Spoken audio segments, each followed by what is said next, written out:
ఈ దేశ రాజ్యాంగ నిర్మాత డాక్టర్ బాబాసాహెబ్ అంబేద్కర్ ఏదైతే రాజ్యాంగం రాసిండో దాని ఆధారంగా దాని స్ఫూర్తిగా పనిచేసే ఒక పార్టీ భారతీయ జనతా పార్టీ. భారతీయ రాజ్యాంగంలో ఎక్కడైనా మతపరమైన రిజర్వేషన్లు ఉన్నాయా, దానికి సంబంధించిన ఎక్కడైనా ప్రస్తావన ఉందా అని స్థానికంగా ఉన్న కాంగ్రెస్ నాయకులని, కాంగ్రెస్ నేతృత్వాన్ని ప్రశ్నిస్తున్నాను నేను.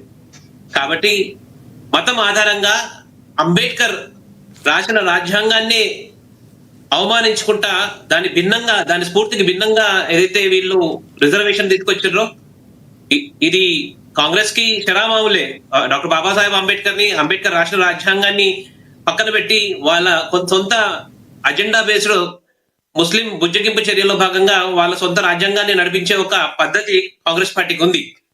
కాబట్టి భారతీయ జనతా పార్టీ బీసీలకు రిజర్వేషన్ ఇవ్వాలని మొదటి నుంచి కూడా అన్ని పార్టీలతో పాటు ముందుకు రావడానికి సిద్ధంగా ఉన్నామని కూడా మేము ప్రకటించడం జరిగింది. కానీ ఏ రకంగా అయితే తెలంగాణలో అశాస్త్రీయంగా, అన్సైంటిఫిక్ గా, అన్కాన్స్టిట్యూషనల్ గా ఏదైతే ముస్లింలని జాబితాలో చేర్చి ముస్లింలకు రిజర్వేషన్ ఇచ్చే ప్రక్రియ ఉందో దాన్ని భారతీయ జనతా పార్టీ తీవ్రంగా వ్యతిరేకిస్తుంది. దీన్ని ఖచ్చితంగా ఈ రకంగా కాంగ్రెస్ పార్టీ ఇదే రకంగా కొనసాగుంటే ప్రయత్నం చేస్తే దాన్ని ఖచ్చితంగా మేము అడ్డుకుంటాం. అంటే క్రాంతికిరణ్ గారు, ముస్లింలు ఇక్కడ మనుషులు కాదా అంటున్న కొండా సురేఖ్తో మాటలతో మీరు ఏకీభవిస్తారా? వారికి ఓటు హక్కు లేదా అని కూడా ప్రశ్నించారు ఆవిడ ఈరోజు. ఆ మాట్లాడే నాయకులకి కనీస విజ్ఞత ఉండాలి.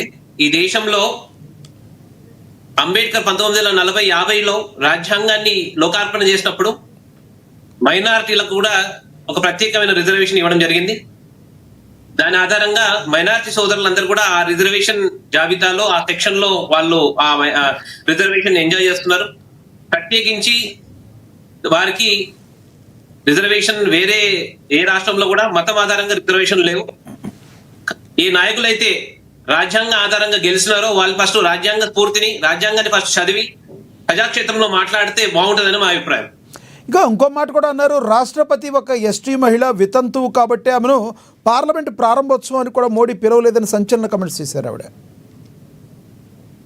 చూడండి, కేంద్ర ప్రభుత్వం కానివ్వండి, అధికారంలో ఉన్న పార్టీ కానివ్వండి, దానికి ఒక వాళ్ళు తీసుకునే నిర్ణయాలు వాళ్ళు ఒక పార్టీకి సంబంధించిన హైకమాండ్ వాళ్ళు చర్చ చేసి నిర్ణయం తీసుకుంటారు. అంతేగాని అంటే అంత అనైతికంగా ఏదైతే పదజాలం వాడలో వితంతురాలు కాబట్టి పిలవలేదు అనే, నిజంగా ఒక్కోసారి బాధ అనిపిస్తుంది. కాంగ్రెస్ పార్టీకి సంబంధించిన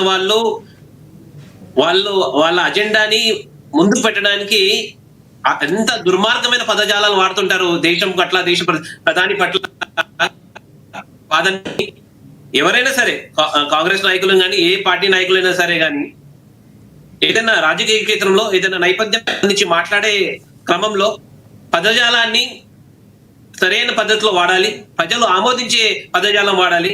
తద్వారా వితంతు అయితే వారిని ఆ కార్యక్రమంలో పిలవకపోవడం ఏంది?